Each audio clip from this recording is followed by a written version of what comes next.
आज हम बात करेंगे ATS applicant tracking system. Applicant tracking system एक ऐसा सॉफ्टवेयर है जो हमारी सीवीज़ को चेक करता है जब हम किसी ऑर्गेनाइजेशन में, मल्टीनेशनल कंपनीज़ में या यूनिवर्सिटीज़ में अपनी सीवी फॉरवर्ड करते हैं। और समटाइम्स हम ये कंप्लेन करते हैं कि हमारी जो करिकुलम विटा है उस पर हमें कोई रिस्पांस नहीं आया।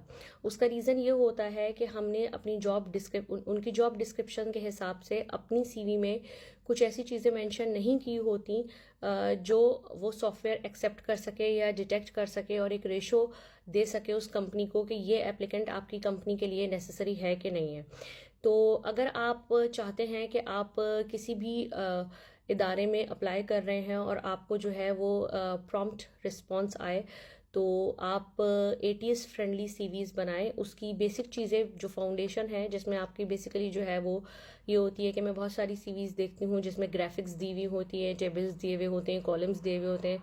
हमें इन चीज़ों को करने की बिल्कुल भी ज़रूरत नहीं है। खैर, हम इसको बहुत डिटेल में आगे डिस्कस करेंगे कि कंट्री वाइज सीवीज़ जो है वो किस तरीके से बनती हैं। लेकिन अगर बेसिक फाउंडेशन की बात की जाए तो अगर ATS फ्रेंडली आप सीवी बनाना चाहते हैं तो सबसे पहले तो ये कि आप अपनी सीवी में से टेबल्स, कॉलम्स और ग्राफिक्स निकालना छोड़ दें, उसको कलरफुल करना छोड़ दें, उसको बिल्कुल ब्लैक एंड वाइट और टाइम्स न्यू रोमन के फॉन्ट साइज़ पे रखें। अगर आप उस पर नहीं रख सकते तो एटलीस्ट उसको किसी डिसेंट फॉन्ट साइज़ पे रखें। इसके अलावा जो है आपको उसमें कोई हेडर या फुटर डालने की ज़रूरत नहीं है। ATS का जो लेटेस्ट वर्जन है वो भी अभी तक हेडर एंड फुटर को रीडेबल नहीं कर सका है। इसके अलावा आप अपनी हेडिंग्स को स्टैंडर्ड रखें। बहुत ज़्यादा बड़ी हेडिंग्स देने की ज़रूरत नहीं है। अगर आप फ्रेश ग्रेजुएट हैं तो कोशिश करें कि आपकी सीवी जो है वो 1 पेज की हो। अगर आप 5 इयर्स एक्सपीरियंस भी हैं तो भी मैं तो यही अपने स्टूडेंट्स को बताती हूँ कि आपकी सीवी जो है वो 1 पेज से ज़्यादा की नहीं हो। अगर आप रिसर्चर हैं और एकेडमिक प्रोफाइल है आपकी, देन आपके रिसर्च पेपर्स के लिंक्स अक्सर सीवी में कुछ लोग लगाते हैं, then it is another thing. लेकिन अगर आप जॉब की मार्केट में है और इंडस्ट्रियल साइड पे है तो आपकी सीवी जो है वो 1 पेज से ज़्यादा एक्सटेंड ना हो और ATS फ्रेंडली सॉफ्टवेयर के लिए रीडेबल हो।